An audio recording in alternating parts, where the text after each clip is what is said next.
Okay, so we are live right now. Uh, well, this is awkward. Um, Truth is, I hadn't been feeling really well this week. Not really like I wasn't sick or anything, but this was just a really rough week too for me to get to. It was just a grind to say the least. Um, this is why I'm making this video right now, talking about the Cup race at Vegas, is because I had just been pushing it back. I always told myself I was gonna get to it, um, but in the end, it was like, I was just too tired, so drained from like the week that I had at work. Every workday felt like a grind, and um, I fell into kind of a bit of a slump. But now that it's Saturday before the Xfinity race at Phoenix, and I'm talking about a race that just happened last week. But um, I told myself, um, I told myself that I was gonna try and make it, um, and I eventually did, and that's how I'm doing it right now. So, yeah, today we're gonna talk about the Cup race at Las Vegas. Um, Race again that happened out like a week ago. Um, but yeah, because I never got to get my thoughts on this race. But yeah, anyways, let's get on with it because I have a couple of things that I gotta say. So first of all, so first of all, let's get the let's get like the obvious things out. Logano once again on the pole, continues his qualifying dominance. Even year Logano is still a thing. He just hasn't gotten the results he has deserved. Don't let his slow start to the season um, take that anything from that. Gotta say, just becoming Ryan Newman 2.0 in qualifying. His third straight front row start. First time since 2000, Ricky Rudd in 2000 that this happens. And also his second pole in 3 races, and no web gloves this time. Also, I found it pretty ironic that the one time that he used the web gloves, he didn't start on the pole, but I digress. Anyways, McDowell didn't join him in the front row this time. For the first time, Ford did not sweep the front row as Kyle Larson started second. Behind him, however, another Ford, Penske Ford actually, Austin Cindric starting third. William Byron fourth, so it's like Penske Hendrick in the top 4. Then at fifth we see Bubba Wallace, like the fastest Toyota in qualifying, and then we see Chase Briscoe in 6th, Truex in 7th, Ty Gibbs 8th, Buescher 9th, and Christopher Bell running out the top 10. This was a pretty balanced qualifying grid. You see a couple of Toyotas now. And this is kind of like a trend that we will see, like Hendrick, and then all of the Toyotas, more specifically like JGR and 2311. But Hendrick, JGR, 2311, those 3 teams, they're pretty good at intermediate tracks. So you're not gonna see those guys like qualify. I mean, they may qualify poorly, yes, but you're gonna see them more running at the front and also starting up front than you would usually see like at super speedways or other races like that. Further back through the field, McDowell started 12th, Stenhouse 13th, Carson Hocevar 14th. He had a really good race on this race. Inspire Motorsports actually, they actually had a pretty good race. It's just a shame that they didn't get the results that they probably deserve. But Spire actually had a really good race. Suarez 16th, last week's winner or rather like the winner 2 weeks ago at the time I'm recording this, in that amazing 3-wide finish that still had people talking up until the week of the Vegas race. LaJoie 17th, then Chastain in 20th. Bit disappointed on Chastain personally, like the way he qualified, because Vegas is sneakily one of his better tracks. Well, not sneakily, because he has like 3 top 5s in the 4 races with this Gen 7 car, but Vegas is one of Chastain's better tracks, so it was kind of a bit disappointing to see him just barely cracking the top 20. Kyle Busch 21st, usually doesn't qualify well at Vegas, but he runs pretty well. Jones 22nd, again, Legacy Motor Club. The only Toyota team that I didn't see any speed from was Legacy Motor Club. Eric Jones 22nd, and then John Hunter Nemechek qualified a bit further back in 27th. They weren't the worst Toyota either. He wasn't the worst Toyota though, as Denny Hamlin qualified 28th. Also, other drivers that qualify in the 20s: Bowman in 23rd, Keselowski 25th, and then Noah Gragson in 30th, and then Todd Gilliland 31st, Casgrala 32nd, and then Derek Krause at 33rd, making his Cup Series debut. He was the best Kaulig car, actually, driving that 16th, because his teammate for the race, Daniel Hemrick, he qualified right behind him in 34th, or right beside him, because they're both on row 17. Kaulig is looking terrible in all aspects to start the season, though. I really hope this isn't like a trend where Kaulig is just like, they're gonna just rely on, because the only times Kaulig has looked pretty decent is when Allmendinger is involved in their program. But even in Xfinity, Allmendinger hasn't really had like the start that we're usually like used to seeing. He hasn't even gotten I don't think Allmendinger has gotten a top 5 in Xfinity yet. And we're going to Phoenix this weekend, so Allmendinger, I mean, Phoenix is not one of his better tracks as far as Xfinity Series goes anyways, but yeah, Kaulig is just looking terrible in all aspects to start the season. I really hope this doesn't become like another Stewart-Haas Racing situation where like Allmendinger becomes the Harvick guy and has to carry the entire team. I really hope they don't. Ryan Preece 36, he crashed in practice, he had to go to a backup car. And then of course JJ Yeley 37th on that ragtag 44 team. That 44 car is just has been just absolute comedy. I know Yeley tried his best at the 500, but this race at Las Vegas, they just did not come ready. I mean, seriously, they just did not come ready. That 44 car was just a rolling chicane, and that is just so weird to think about. That's just a rare phrase to say, because in the Gen 6 era, you always heard it a lot with the Rick Ware racing cars, specifically rolling chicanes. You don't really hear that a lot on the now in 2024. This is the 3rd year of the Gen 7 car. We don't hear the phrase rolling chicanes a lot, but yeah, that 44 car was just so bad. But anyways, I don't think any cars went to the rear. I mean, again, I'm just like remembering stuff from my head. I believe Preece was the only guy that had to go to the rear because of the backup car. Maybe Yeley too, because, you know, again, that 44 car, I wouldn't be surprised if that 44 car failed like pre-race inspection. That they just did not come ready to play. They just did not come ready. Anyways, the race starts, and just like you would expect, the Hendrick teammates immediately make quick work of Logano. They go 1-2 with Larson leading and Byron second.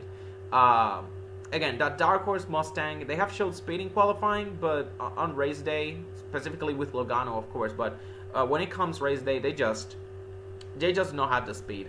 Either short run or long run, they just don't. Only a couple of Fords, okay, as a matter of fact, only one Ford just like impressed me. Maybe two, I mean, considering, but that situation with Ford is just so bad, especially at the Cup level. We're just gonna get to that later, because I got a few things to say about those guys. But yeah, like you would expect, the start of the race, Logano, like, he led like the first 2 laps, and then Larson passed him for the lead, then Byron passed him for second a couple laps later. So 5 and 24, 1-2, just like they did on the Spring Vegas race last year. So yeah, there's some construction work going on outside too, so if you hear that like a little bit of a humming sound, now you see why. There's some machinery going on, I don't know. But yeah, so got some incidents here. Saint Smith, he got loose and hit the wall of turn 2 hard. He bent the toe link and he had to pit, and he lost several laps. This is the 2nd straight week he has this issue after hitting the wall.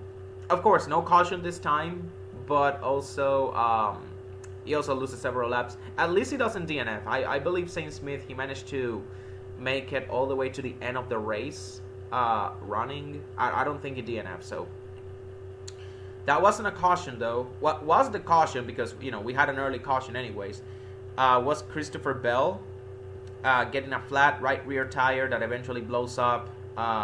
Debris. He makes it back to pit road, but I believe he fell like a lap down in the process. He wasn't going to be down for long though, because he would eventually get the free pass. But yeah, as it is usual in 1.5 mile tracks where, you know, clean air matters, Because yes, clean air matters in this Gen 7 car. People are not gonna admit it, are not gonna want to admit it though, but I mean, clean air matters, but it matters less than with the Gen 6 car. So, and that's something that people don't want to admit when people say that, oh, he won because of clean air. Bro, clean air has always mattered. And yes, clean air will always matter. The thing is, with this new model of car, clean air matters less than it does with the Gen 6 car. But clean air is always going to be a thing. The debate of clean air, it's always going to be a thing. You know, that's why the leader is always going to have an advantage. Everyone wants to race to the lead because they want to have control of the race. So anyways, we go to pit road. Everyone pits for tires. Only a select few take 2 tires, those being Buescher, LaJoie, Briscoe, Reddick, and Suarez. And then everyone else takes 4. Then we go to the restart. Chris Buescher and Chase Briscoe, they battle side by side for like an entire lap until William Byron he sends it 3-1 on the front stretch and passes them both for the lead. He went from 8th to 1st in one lap too. I believe he restarted like the 4th car on the outside lane. He passed Larson and a couple of other cars like on 1 and 2 on the outside, and then on 3 and 4 he stayed on the outside, and then coming up with 4 he dropped down way down to the bottom, and he just passed. He was like 4th or 3rd by that point. He passed LaJoie, Buescher, and Briscoe because LaJoie was there too. So he just sent a free wide. That was just awesome. Larson also followed suit. He passing all of the car on 2 tires to settle in 2nd behind the 24. So, like you see, just like at the start of the race, except the roles are reversed. Now the 24 leading on the 5-second. Unfortunately, now we get a caution. Buescher lost a right front wheel and crashed hard into the turn 1 wall. So hard, in fact, the caution was extended in order for the service crew to weld it back in place. That's just how hard Buescher crashed. But yeah, Buescher lost a wheel. This is the first loose wheel of the season, so you already know big penalties are coming the 17 teams' way. And they even admitted they fucked up. Like, they didn't tighten the wheel up enough. Like, yeah, that's just a suspension. And this is also, unfortunately, the first DNF for Chris Buescher in almost a year. He got a 33 race streak of consecutive races without a DNF, dating back to the spring Atlanta race of last year. Yeah, that streak has been snapped. So tough break for him too. Again, Ford, pretty slow start with that Dark Horse Mustang. Toyota, they seem like they've gone the Camry, the new Camry down. Even if they haven't gotten, spoiler alert, they didn't win this race. You might have already guessed by the title of this video who won the race, but anyways, we go to pit road again. This time Suarez stays out, as well as Michael McDowell, John Hunter, and JJ Yeley, and everyone else pits. Martin Truex, Hamlin, Kyle Busch, and Hocevar, they take 2 tires, and everyone else takes 4. By the time the pit stops end, however, the wall hasn't been fixed yet, so NASCAR has no choice but to red flag the race in order to work on it and stop wasting caution laps in the process. Again, that was a good call. I'd rather have a quickie red flag over a... I'll always much rather have a quickie like 5 to 10 minute red flag than, teams wasting like 5 to 10 laps under caution unnecessary, that when you could have just red flagged the race. So yeah, the race resumed. It was a quickie red flag, only 10.5 minutes. The race resumed. Suarez holds the lead for a couple of laps as McDowell, Truex, Busch, and Larson battle for second. Kyle Busch eventually prevails, and he goes on to challenge Suarez for the lead. It isn't easy though. Like I said, in my Xfinity video, when reviewing the Xfinity race, heavy winds makes the car unstable. Clean air matters more than ever, especially with this Gen 7 car where handling matters more. It's not easy for Kyle Busch because Kyle had the faster car. The 8 was fast, but again, all those factors I mentioned, plus with the fact that especially on intermediate tracks, clean air matters more. Suarez, he manages to defend himself, and this 2-car battle for the lead eventually becomes a 4-car battle with Truex and Larson joining in. Eventually, though, after like 10 or 15 or so laps, Kyle Busch prevails, and then a few laps later, Larson follows suit, leaving Suarez to battle back, leaving Suarez to deal with Truex and the other cars that are coming in behind him. So it's now the Kyle and Kyle show again. The two Kyles then just proceed to pull away and settle in amongst themselves for the lead. All of this, as like I said, Suarez, McDowell, John Hunter, those guys, they enter fuel mileage mode so that they can make it on fuel at the end of the stage and they don't have to lose laps in the process. And while all this is happening, we have another WTF moment of the season. William Byron gets some debris on his grill. Okay, it's not a big deal at face value. I mean, you just, put yourself like behind a car, like kind of like what Austin Hill did in the Xfinity race yesterday when he got like that piece of debris. He let other guys run by and get that piece of trash off. That's not the thing. That's not the WTF part. It's the size of the debris. It was a literal trash bag. How did Byron Again, you can blame the winds. It was obviously, again, like I said, the winds, they bring like outside debris on the racetrack, and unfortunately Byron was the unfortunate victim of that. But he got a literal trash bag. That was literally like the biggest piece of debris I had ever seen. Again, you can attribute that to the strong winds bringing all kinds of outside debris into the track, but he obviously had to put on the green. His temperatures had risen all the way to 350 degrees Fahrenheit.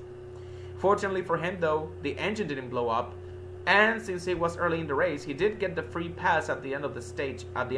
So crisis averted for now. So, anyways, back up front as for how the stage 1 ended.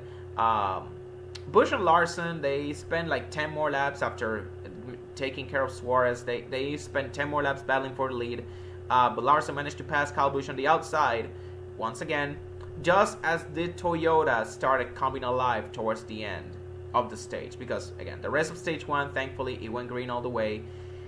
I gotta say, though, it's honestly insane how good the Toyotas are in the long run compared to the rest of the field on, like, intermediate tracks, especially, like Kansas, Las Vegas, Charlotte, Homestead, too. But especially like those cookie cutter intermediate tracks like Vegas and Kansas, the Toyotas are pretty good in the long runs. It's almost amazing. The only guys that can compete with the JGR and 2311 Toyotas on intermediates are like the Hendrick cars. And when I say Hendrick cars, I say only Larson and Byron, because Elliott is pretty. Elliott and Bowman, I mean, they have done pretty well at Vegas and Kansas in the past, but when on intermediate tracks, but they're like hit or miss. Honestly, it's more Larson and Byron right now. Elliott and Bowman are more like hit or miss when it comes to intermediate tracks. But yeah, Kyle Busch just has to deal with not one, not two, but 3 Toyotas, as is Truex, Hamlin, and Ty Gibbs. Oh, and also Tyler Reddick. So I forgot Reddick because it was 4 Toyotas actually, but Reddick made quick work. That's because Reddick, he made quick work of Kyle Busch. He passed him for second, and he went on to challenge Larson for the lead. So you had Reddick against Larson, and then you had Kyle Busch against the 3 of the 4 JGR cars, 11, 19, and 54. So anyways, Reddick, he started to chase Larson down for the stage win. He is unable to, unfortunately, just like the finish of the fall race last year. He was like a lap short. Speaking of Christopher Bell, obviously, when Bell, remembering the finish of like last year, the race in the fall, where Bell just needed one more lap to win the race away from Larson. Just like in the situation, Reddick, same situation here in stage 1. Reddick just needed one more lap to take the stage win away from Larson. But yeah, Larson won the stage, Reddick second, Truex in third, Kyle Busch, he managed to hold on for fourth, leaving Hamlin in fifth and Ty Gibbs in sixth. Then Corey LaJoie in seventh, again, shout out to him. He ran a really good race, and Spire Motorsports as a whole, obviously Saint Smith, unfortunately he hit the wall, but LaJoie and Holsevar, they ran really well, especially in the first half of the race. Of course, in the second half it went south for them a bit, but for at least for the first half, as far as the first half is concerned, I saw a lot of promise from them. LaJoie finished 17th in the stage. Hocevar didn't get any stage points, but he finished 13th. Other guys that earned stage points, obviously, Chastain 8th, Cindric 9th, and Christopher Bell, he came back for 10th too. Like, again, even Christopher Bell, a guy that was like almost falling a lap down, or I don't know if he fell a lap down and then got the free pass. I think he got the free pass during the Busch or caution, now that I think about it.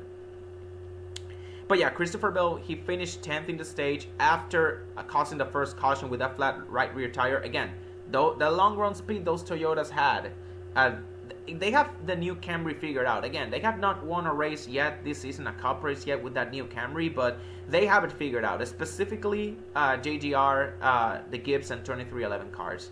Legacy, they're a bit more of a step behind, but over time, I feel as the season goes on, they're gonna get better as the season goes on. At least I hope so. Anyways, I talk about Hocevar finishing 13th in stage 1. Suarez finished 17th. John Hunter finished 19th, and McDowell 32nd. These three guys, they managed to make it on fuel to end the stage, and they all managed to stay on the lead lap and also save a set of tires for later in the process, in case the race, ended up getting chaotic. So again, we go to pit road, and Truex, he wins the race of pit road over Hamlin and Larson, and Corey LaJoie is up to 4th after an amazing pit stop. Christopher Bell, Alex Bowman, and Joey Logano, other drivers that had like very fast pit stops, moving up into the top 10. Reddick had a very slow stop though. He had an awkward pit entry. He stopped too close to the wall on the left side. He got to back up to leave his stall, and because of that, he lost a ton of track position. He went from 2nd to 16th. So that was a driver error, but that unfortunately was the story of the year for 2311. It was same story, different year, same story. It's either, if it's not a driver error, it's just a pit crew failing to execute. And this was not only on Reddick. Obviously, Reddick was the one that was the most affected by it. But Bubba Wallace also got his fair share of even Bubba Wallace wasn't safe from that. So anyways, we go to stage 2. Hamlin, he takes the lead from Truex on the outside. LaJoie tries to follow suit for 2nd, but he is unable to. The only thing he accomplishes is just bring Larson with him, allowing him to pass both LaJoie and Truex for 2nd. And Larson eventually regains the lead as the run goes on. And then Kyle Busch, who also had kind of a slow stop, but I believe he restarted like 5th or 6th. But I know he lost a couple of spots on that first pit stop. But Kyle Busch, he followed suit as in 2nd a couple laps later. So once again, you see Larson in the lead and Kyle Busch in 2nd. Only difference is that this is at the start of the stage. So it feels like the roles have been reversed for now, for stage 2 compared to like stage 1, with the Chevrolets having like the better long run speed this time around. And that was basically the story of stage 2, was like in stage 1 the Toyotas had the advantage on the long run. Now in stage 2 you see the Chevrolets having the advantage in the long run.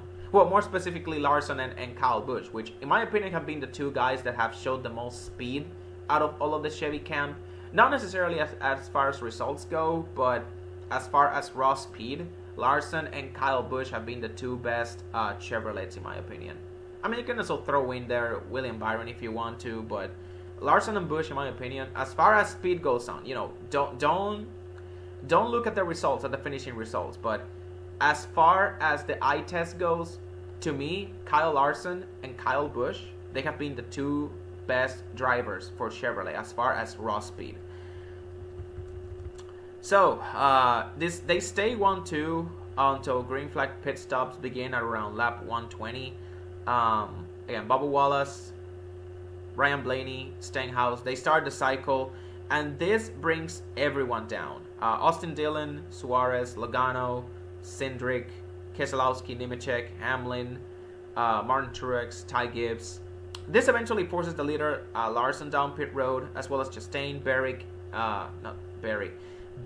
Josh Berry, and then Tyler Reddick later on. I don't know. Sorry for that slip of the tongue. Like, I was thinking of Tyler Reddick, and I was trying to pronounce Josh Berry's name. I said Berrick. Okay. Anyways, we got a couple of penalties on this cycle. Chastain, Cindric, and Daniel Hemrick were penalized, all of them for speeding. Larson cycles back as the leader with Denny Hamlin in second, Ryan Blaney in third. And I just want to say, shout out to Ryan Blaney. This guy just carried the Ford camp. This guy just carried Ford, like literally. That guy was the only high point for Ford was just Ryan Blaney's performance. He ran like top 5, top 10 for most of the day. Ever since that cycle of green flag stops. Let me double check here. Did he get stage points on the first stage? No, he did not. No, he did not. It was Cindric who won, who got stage points. So the Fords, they just looked bad in stage 1, but then in stage 2, the only guy who came alive was Ryan Blaney, as well as maybe Chase Briscoe later on. Of course, he eventually just lost, in stage 3, like late in stage 3, he lost a lot of track position, but maybe he hit the wall, I don't know, but anyways, Blaney was third, Kyle Busch just fell back to fourth, Corey LaJoie, he also fell to 9th after a slow stop. They just couldn't get like the right rear lock nut tightened on properly. It was, I don't know, a bit of a letdown for him because he was running like top 5 before that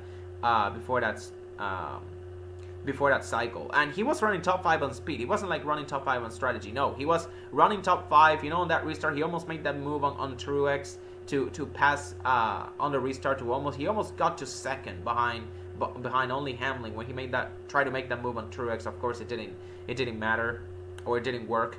But yeah, bit of a tough break for him. Bubba Wallace, he also, speaking of 2311 and pit crew mistakes, Bubba Wallace, he also had an issue with one of the lock nuts on his car. The left front in particular, it was stock. They couldn't get it off. It looks like the tire changer, he tightened it a little too much on the last pit stop that it got stuck. Like when Bubba Wallace pitted at the end of stage 1 during the stage break, yeah, he just got stuck.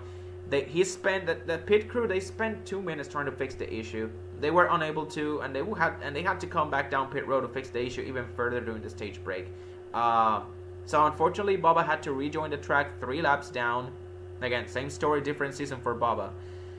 And again, just like the last run, before the cycle, not like in stage 1, but stage 2 was basically all Chevrolets. Not only in the short run, but also in the long run. They continue to show the pace in stage 2, even if it was like only Larson this time. But yeah, Larson pulled away. Kyle Busch even passed Blaney and Hamlin for second. Ross Chastain also catching up to Larson to get his lap back on speed. For a moment, I thought he was going to get the free pass, and I thought he was going to unlap himself on speed. He eventually, I do believe he got the free pass on the next caution. Unfortunately, however, he just was unable to. But for a moment, I thought like if Chastain managed to unlap himself, he managed to keep that speed up until stage 3. He was gonna challenge Larson for the win. He could have been up there with Chastain. Chastain could have been up there with Larson and Reddick battling for the win. Like I said, Las Vegas is one of his better tracks. I feel like he always manages to, even if he doesn't have top 5 pace, he always manages to finish top 5 or close to it. But yeah, again, just like the last run, Kyle Busch passes Blaney and Hamlin for second. Chastain tried to unlap himself, but he could not. He did get the free pass because with 10 laps to go in the stage, caution comes out. Christopher Bell getting loose off turn 2 and spinning. He had already gotten himself back on the lead lap, but once again, his rough day just continues. And I believe that's the point where his day went south, because I believe he finished several laps down too. So unfortunate. Another one of these drivers that has had a very slow start to the season. Everyone talks about Joe Logano and Keselowski having a slow start. Christopher Bell has also had a very slow start to the season too, which is really upsetting because Bell was my championship pick before the season started. I picked Christopher Bell to win the championship because, in my opinion, he's the best Toyota. I had him as my best Toyota driver. He's made the championship for twice, so I thought like, yeah, third time's a charm. The guy's also very clutch when it comes to like execution in high pressure moments. Not a good start for the season for Bell, and that really That was really sad because he was one of those guys that I really wanted to I really was looking forward to uh, challenging Larson for the win, especially after the one that got away in the fall of last year. But anyways, pit road open, the leader's pit to end the stage. Alex Bowman wins the race of pit road by taking 2 tires. Ty Gibbs also has a terrible pit stop. He lost first gear, very slow pit stop. He also had an uncontrolled tire penalty. That pit sequence by the 54. They channeled that 54 team. They channeled their inner 2311 on that pit stop. I know that's a little mean. But still. And Kyle Busch also with a slow stop. A jam lock on the right front. Just like Tyler Reddick in stage 1. He went down from 2nd all the way down to 16th. So, finally on the restart, to end stage 2, it's a 4-lap sprint to the finish. Larson gets by Bowman to regain the lead, and Bowman has to, leaving Bowman to hold off the 3 Toyotas, Reddick, Hamlin of Truex, and Ryan Blaney for 2nd. And just like in stage 1, Reddick prevails, and he goes on to chase Larson down to the stage win, but he unfortunately falls 1 lap short. Larson sweeps the stages, Reddick once again finishes 2nd. Hamlin finishes 3rd this time, with Ryan Blaney 4th and Truex in 5th. Then Chase Elliott in 6th, Austin Dillon, Alex Bowman, Joey Logano, and Eric Jones, Legacy Motor Club representing, getting some stage points on that with that new Toyota from Legacy. So on this next pit sequence, the front runners stay out. Drivers are a bit further back. They pit though. Alex Bowman, he decides to take 4 tires this time around, as does William Byron, Hocevar, Todd Gilliland, Priest, Cindric, Chastain, McDowell, John Hunter, Haley, Stenhouse, and Daniel Hemrick. Bubba Wallace also pits with those guys. He pits to work on the left front lock nut, as his crew chief told him they were gonna work on it on the stage break. They finally get it fixed, but he comes back out 13 laps down, well out of contention. He also had to do a pass through for too many men over the wall too, which, to be honest, given what he had already gone through, that was just kicking him while still down. I feel like on situations like this, where it's like a mechanical failure, I feel like NASCAR has to make an exception to the too many men over the wall penalty, because I mean, if you're gonna make repairs on pit road or on the garage, and those repairs are gonna take you like a long time, like you're gonna fall several laps down, why would you make that guy do a pass through on top of that? Like, that's just kicking him while still down. I feel like NASCAR needs to just amend that exception to the rule book. Just saying. So anyways, we go to the restart. This is stage 3 now. We are in stage 3. And this is at this point where the race goes like a bit stale. Again, stage 1 and stage 2 were pretty, a couple of league changes here and there. But yeah, the first part of stage 3 was a bit stale. Larson just pulling away to a 2-second lead. The rest of the field went 3 wide behind him though. It was pretty awesome. Even with Larson dominating, there were a lot of battles through the midfield. Hamlin, Reddick, Truex, Blaney, Elliott, Briscoe. They were like 3 wide, 2 rows deep. Reddick, however, in the long run, he starts chopping away at Larson's lead with help from Bubba Wallace, his teammate. On fresh tires now, Bubba Wallace, he started pushing Reddick forward. Again, just because he's out of contention, that doesn't mean he can make a difference. He was a great team player there.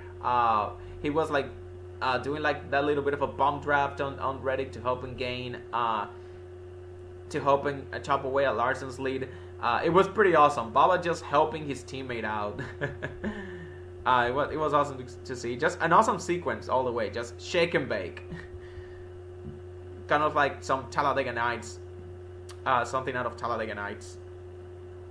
Kind of like. This is where green flag pit stops begin though. This happened shortly before green flag pit stops began. Before Bubba started helping Reddick, Reddick was like 2.5 seconds behind. By the time green flag pit stops began, because this sequence lasted all the way until the pit cycle. Bubba had managed to chop Reddick's. Bubba had helped Reddick to chop Larson's lead to like 0.7 tenths of a second, 0.6.7. I really wanted, for teams to like for the fuel window to be like extended, or for like the race to happen. I wish this would have happened earlier in the stage, because it would have been awesome to see to see if Bubba could actually manage to push Reddick all the way to the lead with. It would have been exciting to see Reddick like get to the lead with help from Bubba Wallace. It would have been amazing, but then again, I digress from there. Let's check here. This is where green flag pit stops began, like I said. Chase Briscoe and Ty Gibbs. This time, these guys began the cycle. They were followed by Austin Dillon and Joe Logano. Reddick, of course, with Bubba Wallace right behind him, because those guys were working together. Ryan Blaney also pit soon after, and this brings the leader Larson down pit road, as well as Denny Hamlin. Then Byron and Hocevar, they pit soon after, and this gives the lead to Daniel Suarez, with Justin Haley, McDowell, Gidlen, and Derek Krause also yet to pit. So there were like, I don't know, 5 cars left to pit. They tried to extend that fuel window, but to be fair, they wouldn't extend it, because they had going 100 laps on that tank of fuel. That was just impossible. The most you can do with fuel mileage, I feel, would be like 70 laps on a 1.5 mile track, and that's even pushing it a bit of a reach. So all of these guys, they eventually had to pit. Suarez eventually pitted, then Justin Haley and Todd Gilliland. This left only Michael McDowell and Derek Krause out on the track. McDowell leads a couple of laps and then eventually pits, giving the lead to Derek Krause. And soon after, 2 laps later, Derek Krause gets passed by Kyle Larson. And the moment he gets passed for the lead, he loses the lead, he just pits. So this cycles the lead back to Larson, who now has a 3-second lead on Reddick after the 45 team has yet another slow stop. A 13-second pit stop, which would have been good in the 5 lug nut era with the Gen 6. It would have been a decent stop, but on this Gen 7 car with only single lug nuts, yeah, 2311 just cannot keep shooting themselves in the foot. They just love to do that. Also, another driver who just cannot keep shooting himself in the foot, Kyle Busch. He got a penalty for pitting outside the box. His splitter was on the line. You just cannot do that, especially with how wide the pit box is. Because if you saw the replay, you will see, bro, like you had so much room to bring the car to a stop. Unfortunately, his splitter was on the penalty box. That's a clear penalty. So that's a driver error.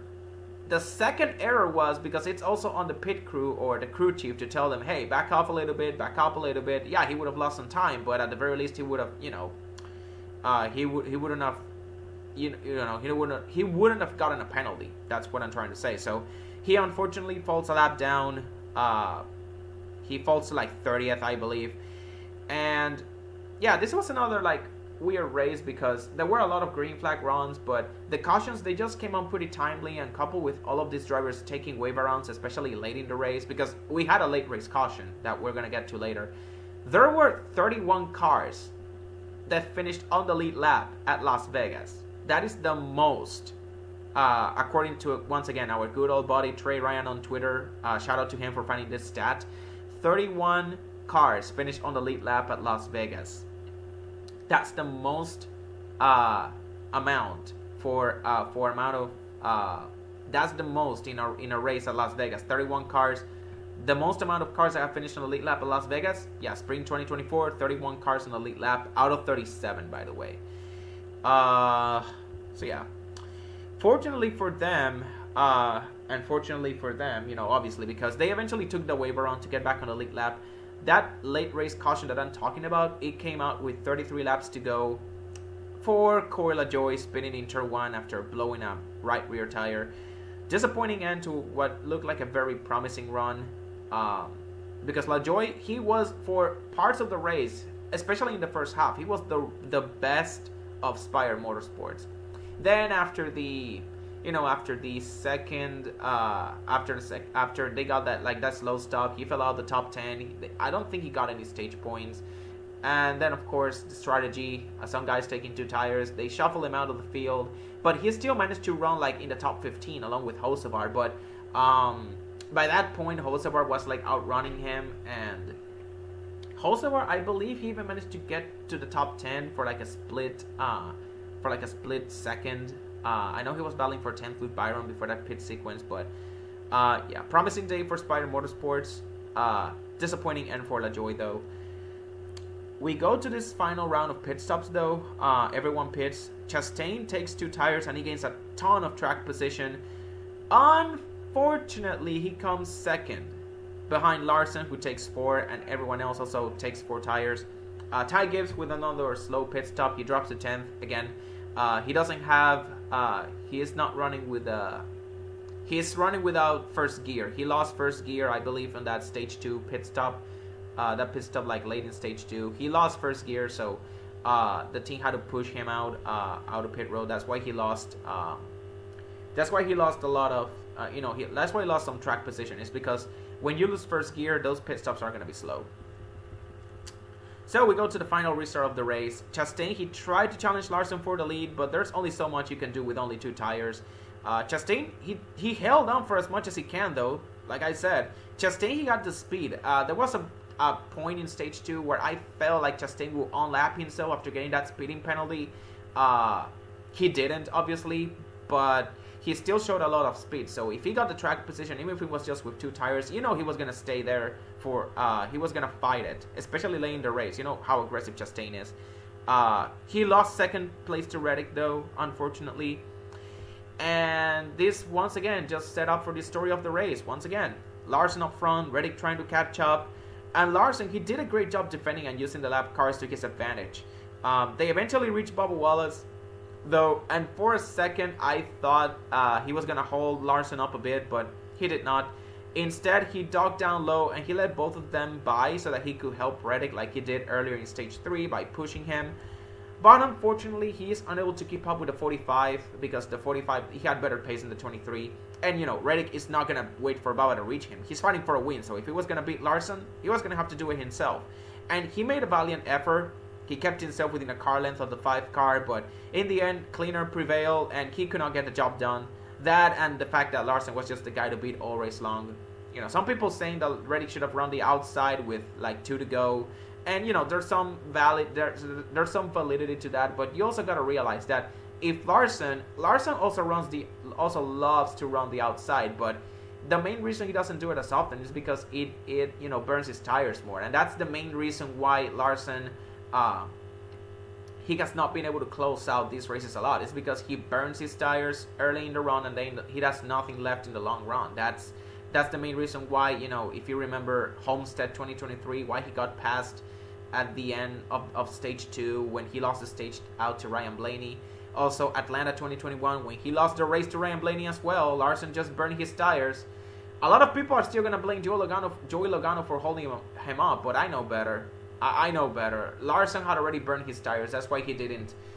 He was unable to pass Logano, because if he had the pace, if he had the tires still in that race, he would have passed Logano easily. Doesn't matter how many times he was holding him up. So yeah. Anyways, Tyler Reddick. The main reason he didn't run those last on the outside, those last 2 laps, even though he was making ground on that outside, is because he probably felt like he was burning his tires up too much. He would have gotten loose, hit the wall. Again, a lot of people say that Reddick choked the race by running the inside with 2 to go, but Larson was just the guy to beat all race long. Even if he ran the outside, I don't know if he would have still won the race, because he still had the clean air to worry about, the dirty air from the 5 to worry about. So, anyways, Larson wins. Picking up where he left off last year in the fall with another Las Vegas Masterclass. He swept the stages, led the most laps, and won, just like he did at the last time NASCAR came here to Vegas. Hendrick Motorsports also goes 3 for 3 in the last 3 races at Vegas. Once with Byron, twice with Larson. And if you count the Bowman's win from 2022, then that's 4 of the last 5, because Logano won in the fall of 22. But outside of that Logano win, the last 5 Las Vegas races have been won by 4 of the last 5 have been won by Hendrick Motorsports. 2 by Larson, 1 with Byron, 1 by Bowman. So then we go to the also another thing, Hendrick cars with the sweep.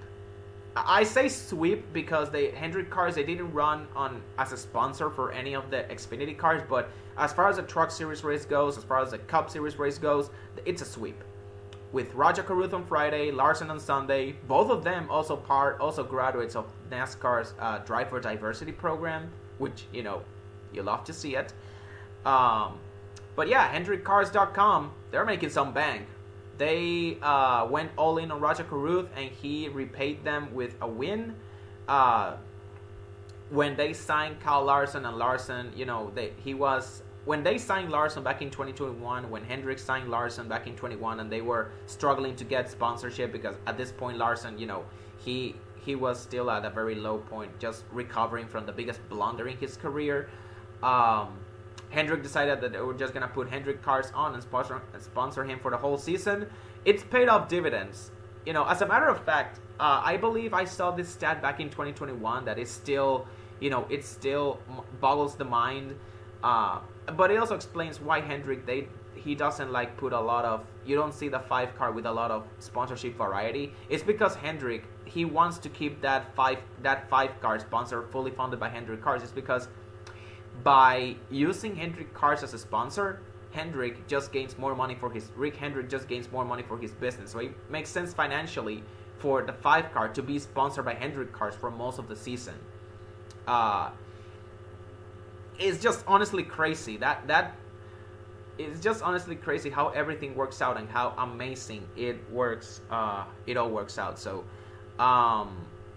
yeah, it's gotta be a great time to be a Hendrick fan. Absolute domination by Larson. He was always the guy to beat all along. He was my pick to win too, which I am really happy. I at first was hesitating because the main reason I picked Larson was because I just couldn't see anybody else winning over him. And I just didn't want to go with the boring pick, but in the end I said I don't pick fun. I usually don't make fun picks when trying to pick my winners. I usually pick guys that I think are gonna win. Yeah, Larson was the guy to beat for me, simply because of what I saw out of him at the fall race at Las Vegas. Also what I saw out of him at the spring race at Las Vegas. He was the only guy that could challenge Byron for the win last year. Yeah, he was the guy to win. I'm so happy my prediction was correct. Speaking of which, Tyler Reddick finished second. Once again, Reddick is gonna have nightmares not about Larson, but about that 2311 crew, because again, that 2311 crew just screwed him out of the race win. I'm sorry, but it's true. Ryan Blaney third. Again, the only Ford that consistently ran top 10, top 5 all day, Ryan Blaney. Once he reached the top 10, he just never fell down. Chastain finished 4th. The 2-tire gamble paid off at the end.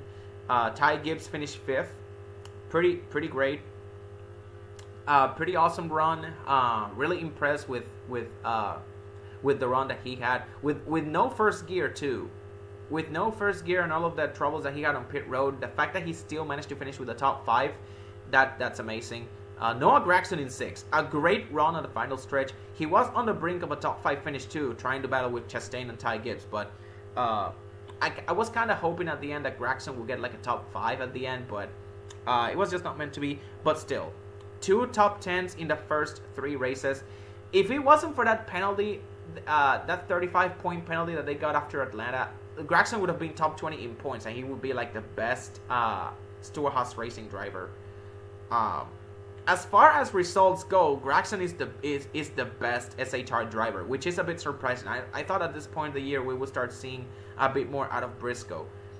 And to be fair, speaking of Chase Briscoe was the only other Ford outside of Blaney that kind of carried the torch for Ford. Kinda, I say kinda, because at the end of the day, he just lost. he lost the kind of lost track position. I don't know if he hit the wall or something, but he finished 21st in the end, which was unfortunate. But anyways, rest of the top 10, Martin Truex, he finished 7th. I still find it unbelievable. I low-key really wanted Truex to finish top 5 because the last time he finished in the top 5 was at Michigan. The Michigan race in August, and August last year was like, what, 7 months ago? It's almost unbelievable to think about that Truex, that was the last time we saw Truex finish in the top 5, and he was competing for a win at that too. So anyways, Denny Hamlin finished 8th, Joey Logano 9th, and William Byron, after all the stuff, all the trash bag bullshit he had to go through, he battled back to finish 10th. That's honestly impressive. Daniel Suarez in 11th. That fuel gamble didn't pay off in the end, but he still managed to finish 11th. Chase Elliott 12th. Keselowski in 13th. Carson Hocevar 15th. Again, the only high point out of the only good thing that came out of Spire Motorsports Promising Day, the only good result they have to show for it is a top 15 from Hocevar. Because if we are being honest, Corey LaJoie should have also been top 15 as well, at the very least, if not top 10. Spire, they just ran very well. This was one of the this was the race where they like showed promise, and they could, they could be like a top 25 team. They're legit a top 25 team. I'm gonna say it now. They're a top 25 team. They could maybe finish top 20 with one of those guys. Maybe LaJoie, probably. Maybe I'm reaching, but a top 20 in points may not be too far off if they continue on the pace they're going. Alex Bowman in 18th. Daniel Hemrick in 19th. I mean, Colleague Racing, they managed to get a top 20 out of it, so good for them. Josh Berry 20th, one spot ahead of his teammate Briscoe.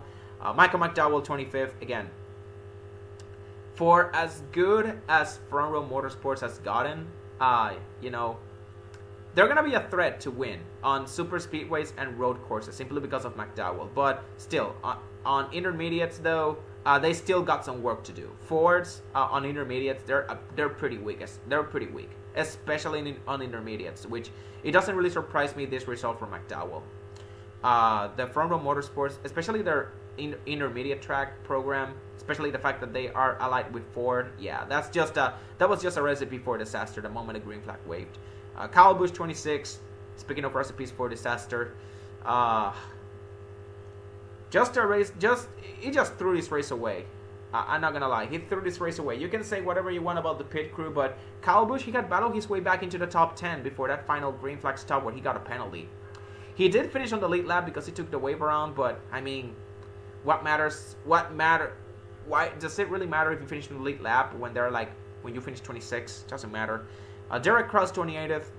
I mean, the only good thing that came out of this Cup debut was that he managed to lead some laps, which, I mean, this is actually a bigger deal than people think. Leading laps in your Cup Series debut, even if it was like during green flag pit stops, at least it gets you some screen time. So yeah, shout out to Derek Krause on that. Austin Cindric in 29th, and then Kaz Grala in 31st, which I believe was the last car on the lead lap. Let me double check here. Yeah, 31 cars on the lead lap. Kaz Grala at 31st was the last car on the lead lap. Then the other guys, the finish laps down. Corey LaJoie 32nd. Again, that late race crash. Disappointing end to his race. Christopher Bell 33rd. Just a rough day for him overall. JJ Yeley 34th. The last car to finish among the guys who had like incidents. He was the slowest car because the 3 cars behind him all had like incidents one way or another. Bubba with the lock nuts, with the tight lock nut issue, he finished 35th, like 13 laps down. Saint Smith in 36th after hitting the wall and basically being a non-factor all race long in 36th. And then in the end, Chris Buescher in 37th with that loose wheel issue. Which, speaking of which, let me double check because I do believe. Let me go to Bob Parker's Twitter here, right here. Yeah, because we are in the weekend of Phoenix now. So I believe we should have gotten some news out of again, like I said, this was just a really rough week for me. I just didn't really pay attention much to NASCAR news throughout the week. I was just trying to get at work. But let's see here. My gosh, Bob Puckers just tweets a lot, man. Let's see. Is there RFK? Yup. Suspended for 2 races. And they're gonna appeal the penalty. They're gonna appeal the suspension. I don't think, nah. They should uphold it. NASCAR should uphold that because they confessed. They said that they fucked up.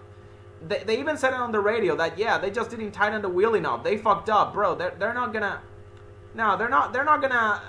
NASCAR's gonna uphold that suspension. They're gonna uphold it. They're gonna uphold it, bro.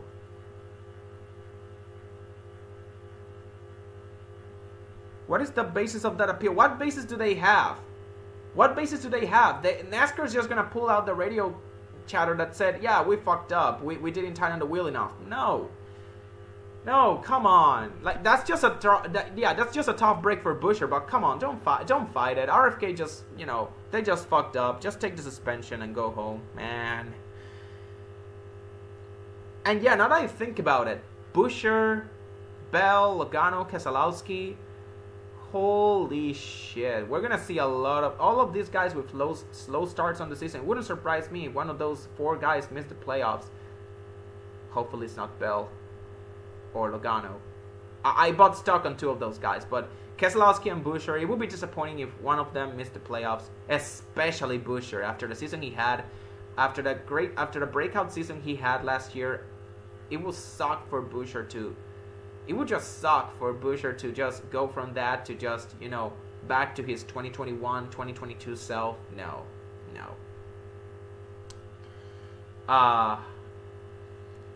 Okay, so as for the race itself, again, like I said last week, I'm going to be grading these Cup races separately. I'm not going to be doing grading the entire weekend based on how the Cup race or the Xfinity race and the truck race went. I'm going to be grading the Cup races only from now on. So, last week, I gave Atlanta an A+. The Cup race at Atlanta an A+. This week, for the Cup race at Las Vegas, I'm giving it a B. This was a pretty good race for Vegas standards. The first 2 stages had a lot of action with different strategies all throughout. The first half of stage 3 got a bit stale until green flag pit stops and the final caution. But in the end, it was still fun regardless, watching 2 ultra talented drivers go at it mano a mano at the end. Now, was the Cup race better than the truck race? Hear me out, and hear me out on this one, guys. I think you can make a case, and hear me out on this one. For the first time in quite a long time, the Truck Series had the best race. There, I said it. This truck race at Las Vegas, out of the 3 races we had, Trucks, Xfinity Cup at Las Vegas, I feel like the truck race was the best in the sense of the racing and also the storyline with Raja Karuth winning his first career race. Yeah, the truck race was the best. As for the driver of the day, I could very easily go with Larson because he put on a masterclass, but I expected. I'm not gonna go with Larson though, because of one simple reason.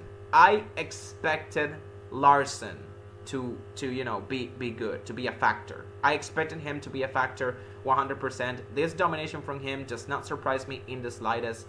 I was debating whether I should have picked. I was debating the fact that I was debating if someone could beat Larson entering this race, and if I should pick Larson or over somebody else over Larson, simply because I don't see anyone beating that 5 car. The fact that that got me thinking. It got me mental gymnastics in my head, but in the end I went with Larson because I just couldn't see anyone beating him in the end. I expected this dominance out of Larson. He is not the driver of the day to me. He dominated, but he is not my driver of the day. I'm gonna go with the guy who finished second. my driver of the day for Las Vegas, or like driver of the week or whatever. But yeah, to me, the driver of the day for Las Vegas is Tyler Reddick. If we're being honest, Reddick just carried. He was the only reason 23XI was even able to contend at the very end, and he knows it. Look what he said in his post-race interview, like same shit, different year. Even he is fed up with 23XI, with the team, with the whole team. He knows it. Bubba Wallace knows it. You know, at least he didn't suffer the tide lock knot issue that Bubba Wallace had with his 23 pit crew. But still, that still doesn't excuse all of the poor execution that 23XI just gave him. He kept it close, but then again, it was Larson all along. But there's an argument to be made that if Reddick didn't had all of those like bad pit stops, he would have run away with the win. He would have run away with the win. Bit of a shame that Reddick, you know, he had to. His race had to end that way. But again, like I said, he's not going to have nightmares about that 5 car. He's going to have nightmares about his pit crew. But yeah, Chevrolet is still going strong. Their streak of dominance in Xfinity may have just been snapped yesterday, but they're still undefeated as far as the truck and the cup race goes. The only reason Chevrolet didn't win at Las Vegas in Xfinity was because there wasn't a HendrickCars.com scheme running. I mean, that's a good argument to be had. Hey, and speaking of Hendrick cars, they are running this weekend at Phoenix. They're running today, in fact, with William Byron, I believe. Yeah, they're running the 17 car with William Byron. So, yeah, the only reason, you know, hear me out. The only reason Chevrolet didn't win last week at Las Vegas in the Xfinity race, it was because there wasn't a Hendrick car scheme present there. I just said it now. William Byron is going to win today at Phoenix. William Byron is winning today at Phoenix. But yeah, I mean, could you seriously imagine that? Like, Rajak, in just a span of 2 weeks, Hendrick Cars has already won in 2023 on all 3 national series. Larson, Byron, Rajak Caruth. That honestly would be awesome. That just honestly would be awesome, and it will just add to the joy of Hendrick's like 40th anniversary, because they just won the Daytona. They started off with the Daytona 500 with William Byron, and now on the day that their 40th, that they made their first start as a team, you know, and then going from there to like winning with HendrickCars.com in the truck and the Cup Series in the same race, and then the very next week they win in the Xfinity race as well, in the Xfinity Series as well, with that same sponsorship and paint scheme. Like, honestly, there's a lot to look forward to if you're a Hendrick fan. They are the good vibes team of NASCAR. That's all I'm gonna say. But yeah, the weather was all over the place the entire weekend. Sandstorm. We had a sandstorm, strong winds. It was unusually cold and cloudy, especially on the trucks and Xfinity race. On Sunday it was already sunny, but you know, thankfully it did not rain. Clear skies on Friday, sunny on Sunday. But still, it's honestly crazy how the weather tends to get wacky when NASCAR is in town. It's almost a superpower at this point. And speaking of the weather, you know, I don't follow ARCA. You know, I don't follow ARCA as much, but I saw some of the Bob Pucker's tweets from last night. There was lightning in the area at Phoenix. So yeah, just take that for whatever you will. But NASCAR, the weather gets crazy. It gets thrown off the balance every time NASCAR is in town. Like literally, you got lightning in the desert. It gets windy, cloudy, cold, lightning in the desert. When it's usually sunny, like you just cannot make this up, man. Just cannot. It's almost a superpower at this point. Okay, let's see. The Xfinity race doesn't start for about 3 hours. Let's see. Have they qualified already?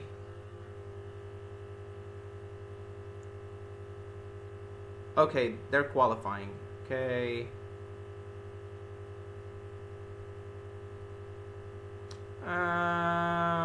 Okay. Yeah, they're qualifying right now. I do believe Cup qualifying is after this.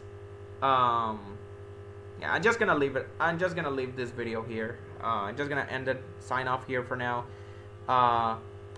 Let's see what Phoenix has in store for us, both Xfinity and Cup.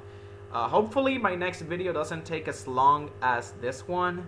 Hopefully I can talk about the Xfinity race either tonight or tomorrow morning at the latest.